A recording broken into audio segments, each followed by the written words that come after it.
President Tinubu's two-day visit to Qatar, impact and prospects for Nigeria.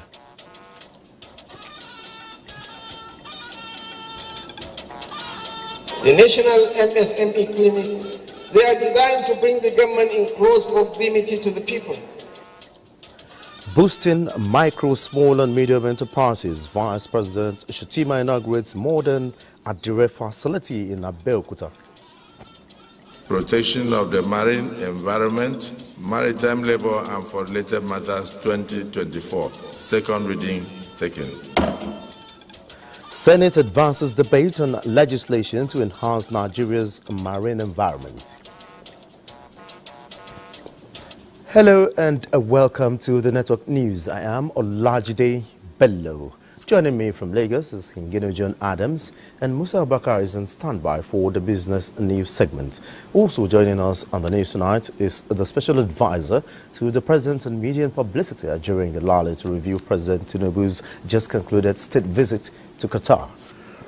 Remember, you can watch this broadcast live on our website, nta.ng/live, and on our other social media handles displayed on your screen.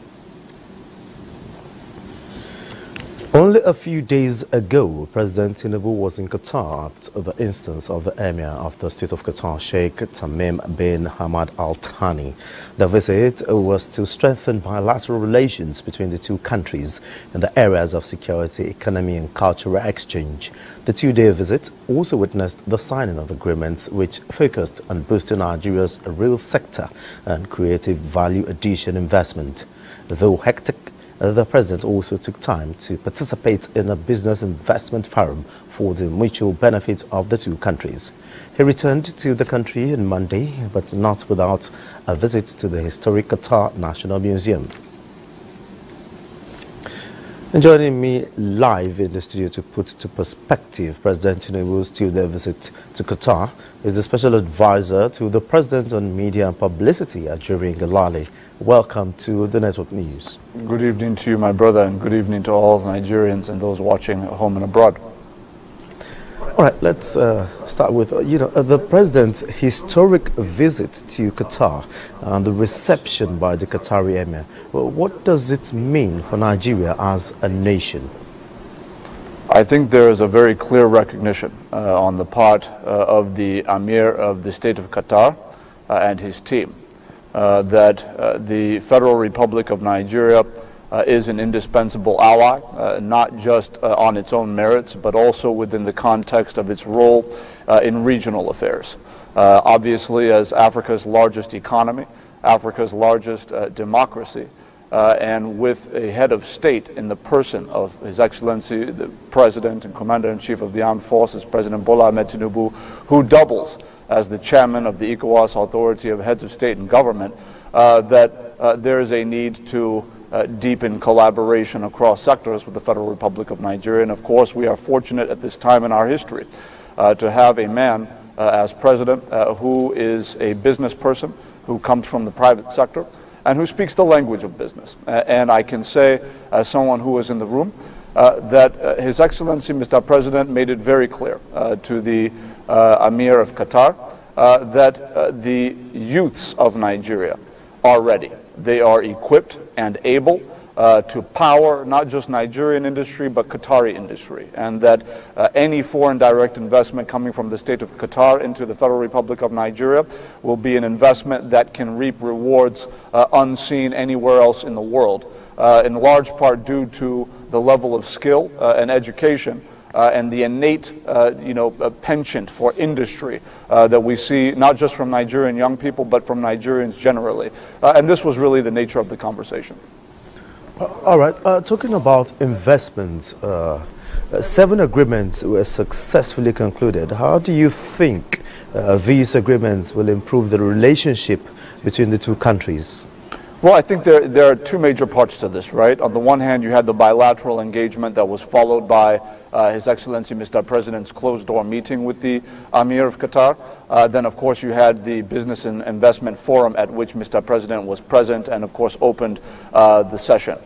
Starting with the bilateral engagement, I think a series of different sectors were explored during those conversations. The Honorable Minister of Solid Minerals Development, for example, in the person of Dr. Dele Alake, made a presentation in the presence of Mr. President to the Amir of the State of Qatar, in which he laid out very clearly the massive opportunity that exists in the solid minerals development sector with respect to Nigeria's wealth in high-grade solid minerals such as lithium, which we all know is a very prominent solid mineral in the age of technology, obviously making a major impact in terms of the production of batteries for electric vehicles and many other technological goods and services and devices. But in addition to that, at the Business and Investment Forum, His Excellency Mr. President made it a note to lay out exactly what he's been able to do over the course of the last 9 months as President, so that the investors understood that they are coming into an environment that is quickly transforming. In addition to the excellent work that was done by President Muhammadu Buhari with respect to the implementation of various infrastructure projects across sectors. But we made it very clear that $800 million has been set aside for the rehabilitation of the nation's seaports. We made it very clear that $1 billion has been set aside for the unlocking of the value chain in the healthcare sector, essentially a $1 billion pool of financing that is functioned to de-risk investments, so that when pharmaceutical companies and those who produce medical devices come into the Federal Republic of Nigeria, they will have a $1 billion pool of resource that will be basically functioning to ensure that whatever investments they make, that there is a financing pool to counterpart fund those projects. In addition, we made it clear that in the power sector, His Excellency President Bola Ahmed Tinubu is committed to the finalization and full implementation of the Presidential Power Initiative in collaboration with Siemens Energy. Obviously, under the leadership of President Tinubu, it has been signed the improved performance agreement, the accelerated performance agreement between the Nigerian government and Siemens. That will deal with the end-to-end modernization of the nation's power transmission grid. So when you put all of this together, and you're dealing with electricity, which is obviously a major discouraging factor over the years for foreign direct investors who are saying, look, we need cheap energy for our industries, affordable energy, not diesel power that's expensive and dirty. We're able to make that case now. When we talk about port rehabilitation to ensure that you're able to facilitate easily imports and exports moving into and out of the country, the President is saying, I'm putting action to my words on that. So he's letting investors know that the conditions are ripe, our young people are ready, Nigerians are ready to do the hard work, and we're open for business. And that's the case he made very strongly. And because of that, His Highness, the Amir of Qatar, made it very clear that he will be sending an investment team to Abuja to advance those discussions into concrete agreements that will be struck across sectors with respect to new investments that will be coming from Qatar into Nigeria. And right after that, His Excellency Mr. President obviously nominated the Coordinating Minister of the Economy and the Honorable Minister of Finance, Mr. Wale Edun, to chair and head that government team that will be negotiating with the Qataris with respect to the new investments that they will be making in Nigeria. Okay. There's good news on the way. All right, I would have loved to ask more questions, but definitely time will not permit us. But we are very grateful. The special advisor to the President on Media and Publicity, that's Ajiri Ngelale, for keeping us up to speed with the President's the low-hanging fruits from the President's visit to Qatar. Many thanks. Thank you so much for having me. Good night. Moving on, Vice President Kashim Shettima is reiterating the federal government's commitment to support operators of micro, small and medium-scale enterprises in Nigeria and create an enabling environment for them to thrive. The Vice President gave the assurance at the second expanded National Micro, Small and Medium-Scale Enterprises Clinic in Abeokuta, Ogun State Capital. Hakeem Jimo reports.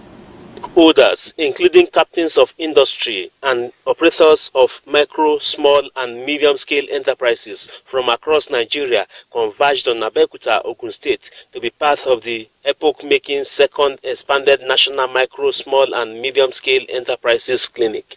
Vice President Kashim Shettima solicits the support of the people to truly transform the economy of Nigeria and promised that the federal government is sincerely committed to lifting citizens out of poverty through its various intervention schemes. The national MSME clinics, they are designed to bring the government in close proximity to the people by combining all regulatory agencies under one roof. Each exhibitor present at the clinics today stands to gain from our MSME instant grant of 150,000 naira each. This grant is not only a source of immediate relief for the exhibitors, but also serves as a guiding hand to facilitate their access to loan facilities from renowned financial institutions and other key collaborators. Ogun State Governor Dapo Abiodun and others who appreciate the federal government for the choice of Ogun State assured that the state government will continue to leverage on technology to guarantee the ease of doing business. Achievements in the SME subsector are testament to the visionary policies, interventions and programs that we have implemented by prioritizing investor incentives such as land rebates, improved infrastructure, and enhanced security measures. Earlier, Vice President Shettima, who was accompanied by Governor Abiodun, inaugurated the modern state-of-the-art at the Kampala facility at Ashiru and ultra-modern fashion hub at Ajibo Road, both in Abeokuta. Akem Jimo, NTA News. Now to the Red Chambers, a legislation seeking to enhance procedures and strategies for the implementation of the International Convention in Nigeria's marine environment for economic empowerment and national development has passed a second reading at the Senate. National Assembly correspondent Lami Ali reports. The maritime-related bill seeks to promote maritime safety and security, as well as provide protection for the nation's marine environment through the repeal and reenactment of the Nigeria Maritime Administration and Safety Agency by expanding its scope. His jurisdiction extends to crafts flying a foreign flag in the exclusive economic zone, territorial and inland seas, inland waterways, and within the ports of the Federal Republic of Nigeria. This administration created a ministry that is charged with the responsibility of dealing with blue economy. And this was done against the background of the fact that there is the need for us to diversify our economy. Protection of the marine environment, ship registration and commercial shipping, Maritime Labour and for Related Matters 2024, second reading taken. Also passed at second reading is the bill from the Senate leader Ogbeyemi Bamidele, which seeks amendments to the National Assembly Library Trust Fund. The bill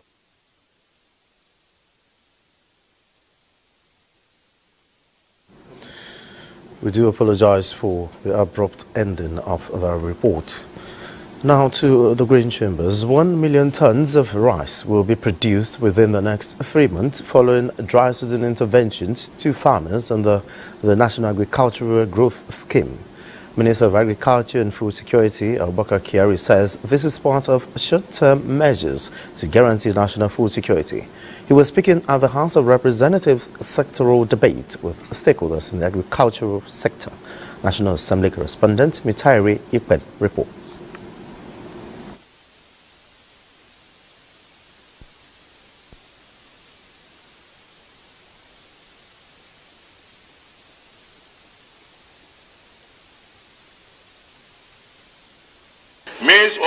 Maize is not as much as rice in the dry season, but we intend to cultivate about 55,000 hectares, which will impact 110,000 farmers and a yield of 220,000 metric tons.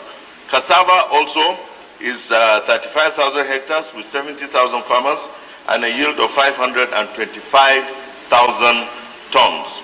So we're looking at a total of 250,000 hectares of rice for the dry season, which will mean impacting on 500,000 farmers and which will have an estimated yield of 1 million tons.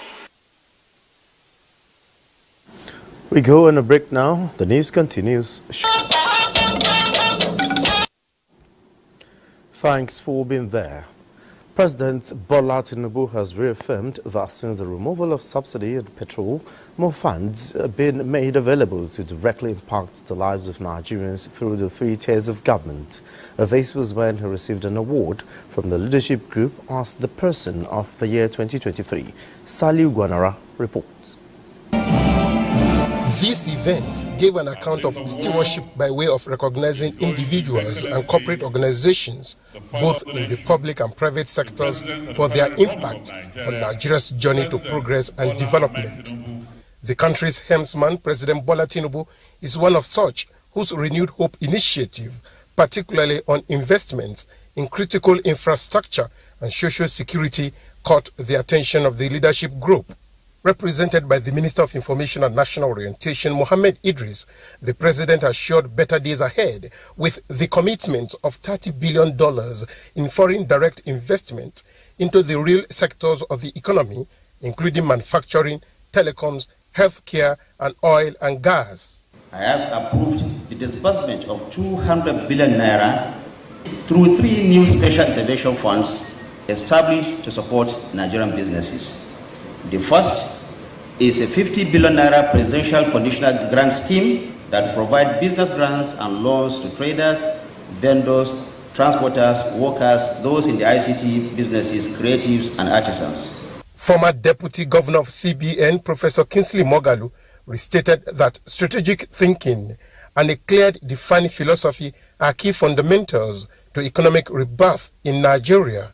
The best way to solve the economic crisis we're in now is simply to understand everything that caused and led to the crisis. Among the awardees is 22-year-old Awalu Salisu, a commercial tricycle rider known as Keke Napep in Kano, who returned 15 million naira forgotten in his keke by a passenger. In Abuja, Saliu Gwanara, NTA News. The Minister of Information and National Orientation, Mohammed Idris, has assured investors that the federal government is harnessing and expanding its network to partner with profitable ventures such as Netflix to further propagate the nation's culture and promote economic potential. At an engagement with the public policy team leaders of Netflix, the minister assured that ongoing reforms by the government is to create necessary platforms to boost investors' confidence and make Nigeria the preferred destination for foreigners. Only urge you to please remain within the confines of what you know that is acceptable to us, what you know that is not culturally harmful, what is also not traditionally also harmful to our people, because our culture, our tradition, our way of life means a lot to us. We are doing a process of what we call the reverse Japa here. Reverse Japa in the sense that in the past it's always that our young people are always leaving this show and going outside the country. We are doing a thing. Our government is deliberately targeting our people to work with international organizations such as yours, international platforms, while remaining in Nigeria. Leader of the team, Shola Soni, says partnership with the Federal Ministry of Information and National Orientation is the key into the nation's rebirth project and strengthen Nigeria's presence on the global entertainment platform with millions of subscribers in more than 190 countries. We want children on Netflix. We don't want underage subscribers. So you have to be 18 and over. And that means also taking responsibility for what the family is viewing. The engagement with stakeholders is expected to boost capital injection into Nigeria. Already, 125 films and TV series from Nigeria are available on the Netflix platform. And on security matters, the Chief of Army Staff, Lieutenant General Taoreed Lagbaja, says the Nigerian Army has come to terms with Nigeria's choice of democracy as a preferred system of government, pledging the Army's support for sustainable democracy in the country. This was on the 2024 Career Planning and Management Seminar organized by the Department of Military Secretary in Abuja. The Chief of Army Staff, who urged officers to remain professional, says the seminar is designed to fine-tune ideas and formulate policies that will tackle 21st century challenges in the Army. We are therefore agents of democracy and have no desire to truncate it. The Nigerian Army will continue to defend our Constitution and not suspend it for whatever reason. It is the duty of our elected leaders to lead while the military does its job as enshrined in our Constitution. Other resource persons noted the importance of continuous training to develop highly skilled officers in the Nigeria military. I should note that he might bear the brunt of lack of skill of competencies in soldiers that he failed to train when he finds himself leading them in operations. Through these collaborative efforts, we aim to equip the participants with the foresight, skills, and expertise required to navigate the dynamic and evolving landscape of service in the Nigerian Army. The federal government has reiterated commitment into implementing the United Nations Mine Action Service in the northeast region of the country. The Minister of State for Defense, Bello Muhammad, gave the assurance while receiving a delegation from the United Nations Mine Action Service, led by Director Alan Khan at the Ship House. The minister stressed government's readiness to collaborate with UMAS to facilitate the reintegration of internally displaced persons into the society to improve their livelihoods. The leader of the UMAS delegation, Alan Khan, commended the minister's efforts in mobilizing the Borno state government to key into the initiative and affirmed UMAS's commitment to support the ongoing rehabilitation of IDPs in the region. To addressing unemployment in continuation with its multifaceted interventions towards addressing unemployment and bridging development deficit, the Northeast Development Commission, in collaboration with Mainstream Academy, has trained and facilitated automatic employment for 60 youth as electrical linesmen across 6 states of the region. Fatima Isa reports.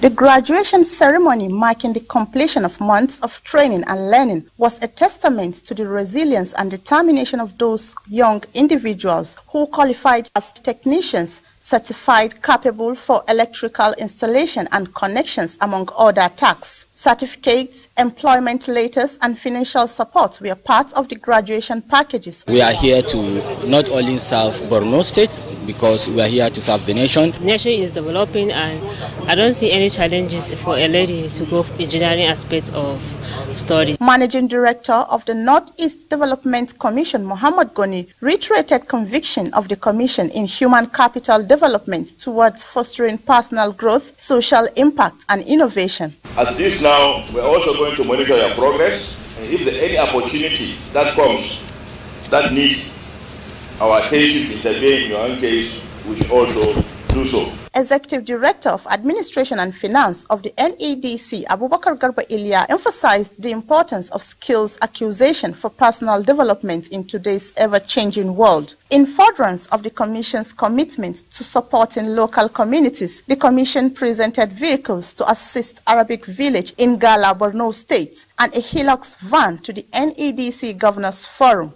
in Maiduguri. Fatima Isa, NTA News. And on wildlife conservation, the 2024 World Wildlife Day, with the theme Connecting People and Planet, Exploring Digital Innovation in Wildlife Conservation, bears special significance, particularly for Nigerian recommendations of the International Consortium for Combating Wildlife and Forest Crime Analytic Toolkit Assessment.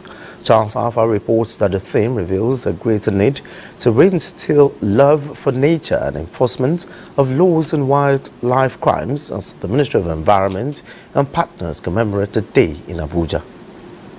People everywhere rely on wildlife and biodiversity-based resources to meet daily needs such as food, fuel, medicines, housing, and clothing. But their gradual disappearance puts man and his environment in great danger. To raise awareness on the wide range of economic, environmental, and social impacts, the Ministry of Environment, United Nations on Drugs and Crime, FAO, the US and UK embassies, as well as the German government, were in Abuja, Nigeria, to mark the day.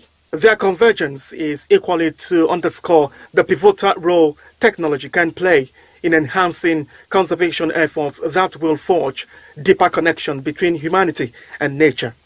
Together, let us strive to bridge the gap between humanity and nature, recognizing that our fate is tied down with the well-being of the natural world. The assessment examines institutional capacities of specialized law enforcement. We certainly should have an important role. It's welcome, but we feel that could be strengthened. We applaud and join the commitment of the Nigerian government to end Nigeria's role as a transit country for the illegal wildlife trade. World Wildlife Day, celebrated every 3rd of March, presents an opportunity to celebrate the many beautiful and varied forms of wild fauna and flora. Charles Alpha, NTA News. We now join Hingino in Lagos for more stories from that center. Good evening, Hingino. You're on. Thank you, Olajide.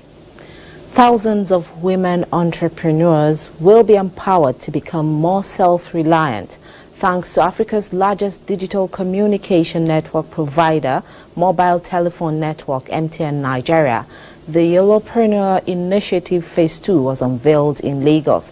Executive Director, MTN Nigeria Foundation, Odun Ayo Sonia, says apart from capacity building, 600 million naira grants will also be distributed to top 150 selected women entrepreneurs after the training in various entrepreneurial skills. Diana Ajali reports. Reports from the National Bureau of Statistics put female unemployment rate in Nigeria at 35.2%. This informed the MTN Yellowpreneur initiated in 2022 to change the narrative through capacity building, while also giving access to equipment loan with flat interest rate of 2.5%, as well as grants to selected women as part of the company's corporate social responsibility to empower women within its operational base. This initiative will contribute to reductions in female unemployment and advance women development through training designed to enhance their entrepreneurial skills. Before the MTN initiative, Yellowpreneur initiative came up, my business was struggling a bit. So with that initiative, I was able to get the equipment that actually had a bit automated our processes. For this second phase, there are 1,000 women that will be going through the learning, and in addition to that, I think one important thing we've had to do is to review the curriculum to ensure that it aligns very well with the economic situation and environment in Nigeria. Executive Director, MTN Nigeria Foundation, says the initiative is to support and enhance women entrepreneurial skills. The Yellowpreneur initiative is MTN's way of ensuring that women are economically active citizens, within the communities they exist in, the states and the nation. The Yellowpreneur initiative is an initiative that is going to enable and empower and scale up the businesses of female entrepreneurs. Out of the 600 million naira to be distributed among outstanding business women, 450 million naira is expected to be distributed among the top 150 women as equipment loan with 3 million naira each, while the balance will also be given to participants as empowerment grants. In Lagos, Diana Ajale, NTA News. Nigeria is taking a giant leap in improvement of local content in the steel sector through modernization of welding and fabrication industry in the country to meet international standard. Speaking at the annual Assembly and International Welding Federation Africa Conference in Lagos, Minister of State for Steel Development, Uba Maigari Amadou, tasked industry stakeholders to align with government's determination to create more employment opportunities by professionalizing the industry. Joel Pupola has the report. Nigeria's vast potential in the steel industry cannot be overemphasized.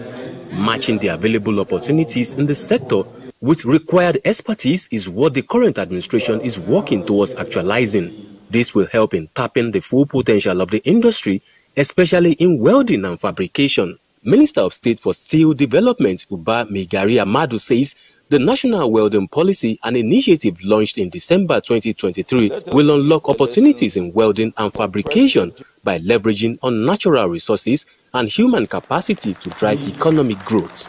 To achieve this, the Metallurgical Training Institute Onitsha and other institutions have been upgraded to provide the much needed technical knowledge. The attention now is on training the middle-level technicians like it obtained in Europe to service this very critical sector of our economy. It is an industry that is very key in the heart of Nigeria's economy, the oil and gas, telecoms, you name it. For industry players, including representatives of the Permanent Secretary Ministry of Industry, Trade and Investment, welding and fabrication can be a lucrative business with international certification that will open up the sector and end capital flights. Welders are not just roadside basic laborers. These are skilled people who have gone through fantastic training to be able to contribute not only to removing unemployment in Nigeria, but also to producing all of the necessary infrastructure that we need for the development of the country at large. The minister took a tour to inspect some of the latest equipment showcased by key players in fabrication and welding. In Lagos, Joel Bukbola, NTA News. That's it from here. You're still watching NTA Network News. Let's now talk business. Bank of Ghana says it has suspended the foreign exchange trading licenses of Guarantee Trust Bank Ghana Limited and First Bank Ghana Limited, effective 18th March 2024, for a period of 1 month, in accordance with Section 11 subsection 2 of the Foreign Exchange Act 2006. Statement from the bank says this is as a result of various breaches of the foreign exchange market regulations, including fraudulent documentation in their foreign exchange operations, which have come to the attention of the Bank of Ghana. The license will be restored at the end of 1 month suspension period once the Bank of Ghana is satisfied that they have put in place effective controls to ensure strict adherence to regulations to the foreign exchange market. And energy crude oil futures fell for a second consecutive day Tuesday as China's pledge to boost economic growth and OPEC Plus production cuts failed to lift prices. CNBC reports that the West Texas Intermediate crude Act for April dropped 72 cents or 0.91% to $78.02 a barrel. May Brent futures shed 57 cents or 0.69% to $82.83 a barrel. The equities market extended positive sentiment to Tuesday trading session as investors gained 193.69 billion naira. At the end of today's trading session on the Nigerian Stock Exchange, a total of 398 million shares in 10,976 deals valued at 31.7 billion naira were traded. Tuesday's trades data shows a 7% decline in volume, 60% improvement in turnover and 2% improvement in deals. The all-share index grew by 0.35% to close at 99,190.46 basis point, as the current market capitalization of the Nigerian Stock Exchange is 56.1 trillion naira. That's a quick look at business news. Olajide is back to you. Many thanks, Musa, and it's good doing business with you. Nigeria has expressed confidence to demonstrate dynamism towards the actualization of the Rabat process and migration as part of efforts to curb irregular migration in the country. Ruth Aguela reports that the Federal Commissioner, National Commission for Refugees, Migrants and Internally Displaced Persons, Aliyu Tijani Ahmed, said this when he received a delegation from the International Center for Migration Policy Development in Abuja.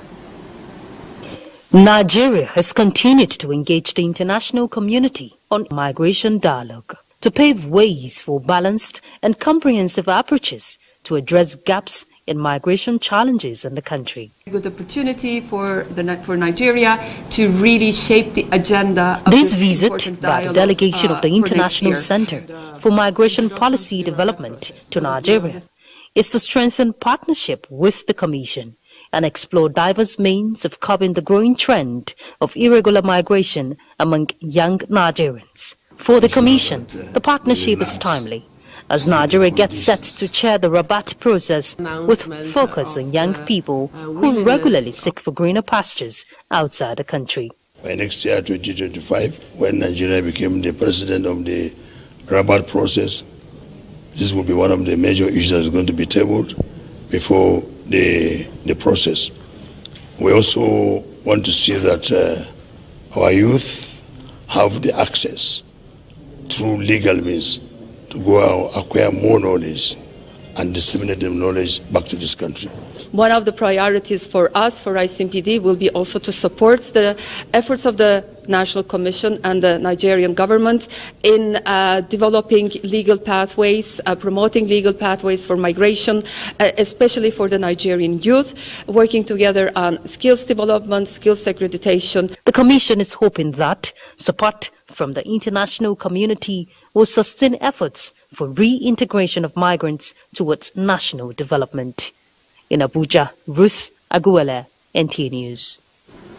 And asked the President of Nigeria, quote, I will not only give my full support to the Veterans Foundation, but will also ensure that such areas like improving the pension and severance package of retired police officers are immediately reviewed to reflect the enormity of their contributions and commitment to our nation. And quote, this is the commitment from President Bola Ahmed Tinubu in a message at the inauguration of Police Veterans Foundation in Abuja. Francis Fom reports.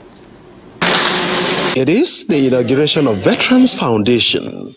The foundation will serve as a beacon of support and solidarity, reinforcing the enduring legacy of service, loyalty, hard work, commitments that define the Nigerian police force. There is no doubt that greater percentage of retirees are facing different post-service challenges, ranging from healthcare to assisting the families of deceased officers, as well as extending financial support for retirees due to inadequate pension and mega severance packages. President Bola Tinubu, in a message delivered by the Minister of State for Police Affairs, who acknowledged the contributions of the veterans, says administrative processes towards issuance of executive order will be immediately initiated to set aside a day, perhaps 5th of March, as National Police and Veterans Day in Nigeria. Supporting and assisting the police veterans is rather a moral imperative, nay obligatory on government at all levels, including well-meaning members of the society. We are trying to see what we can do to start a police children forum. And the whole idea of the forum is to bring ourselves together to see what support we can give to our parents. And this foundation provides a ready platform. The Inspector General of Police promises that he will support and give his cooperation where necessary to see that the Police Veterans Foundation achieves its desired goals. To complement these initiatives, the force is also pursuing a set of actions to prepare officers for a better life in retirement, which include healthcare provisions, financial planning support, and specialized training to equip officers with skills that transcend their active service. Francis Fom, NTA News. Another break beckons. Glad to know you're still there. Now let's join our Sport Desk for Sport Update. On the Africa Games, table tennis in Nigeria's first medal amongst the 25 sports listed for the 13th Africa Games taking place in Ghana after Edem Offiong settled for the bronze medal in the women's singles. The Spain-based Nigerian player lost to Dina Meshev in the semi-finals to settle for the bronze medal, just like she did in 2019 in Rabat, Morocco. In the men's singles, it will be a repeat of 2015 final when current African champion Nigerian's Awuna Quadri will slug it out against former Africa Games champion Omar Assa of Egypt. To combat sports, it was a massive turnout of fans to witness the grand finale of season 2 of the Dambe Warriors Super Fight in Lagos. There were 9 interesting bouts, 6 professional fights involving newly promoted warriors, and 3 top flight bouts, which featured fighters who distinguished themselves at the top division. Bringing this traditional Nigerian sport to the rest of the country, this could be bigger than sumo, this could be bigger than taekwondo. Our goal is to make it that in Nigeria. The next step will be obviously doing exhibition matches at the All-African Games, even the Olympics. Who knows, who says what? And that is the pathway to internationalizing the sport. In other news, Over 100 archers from various parts of the country are scheduled to participate at the Maiden Zen Archery Club Open Championship, slated for the main bowl of the Teslim Balogun Stadium, Lagos, from the 9th to the 10th of March 2024. The two-day championship aims to create awareness in the sport and also identify talents from the under-16 category. We need to foster the development of archery in Nigeria, and that is one of the reasons why this tournament is coming up now. And for the first time ever, I know that archery will be featured at the National Sports Festival. In other news, the need for sports stakeholders to continue to collaborate for the growth and the development of sports in the country has been reiterated. This was at the 4th edition of the Sportsville Award Night. Is honoring those who have made significant contribution to sports development generally. The quality of awardees, and you can see that this is really special. We have said that this award is credible. The event, which had 22 awards, was created to celebrate sports administrators in the country. With Sports Update, Gift George, NTA News. And up next is the weather forecast. We expect a quiet Wednesday morning across the country with sunny and hazy skies across the north and patches of cloud with sunshine intervals to the central cities down to the southern region, though we have chances of morning thunderstorms to parts of Akwa Ibom and Cross River. And as the day progresses, we have prospect of isolated thunderstorms to parts of the southeast coast, extending to most parts of the inland cities of the south, as well as the central cities, while thundery activities are likely across parts of southern Kebbi, Kaduna, and southern Taraba. Temperatures over the north are in their 40s, and Kano reported as high as 44 degrees Celsius. Let's take a look at the forecast.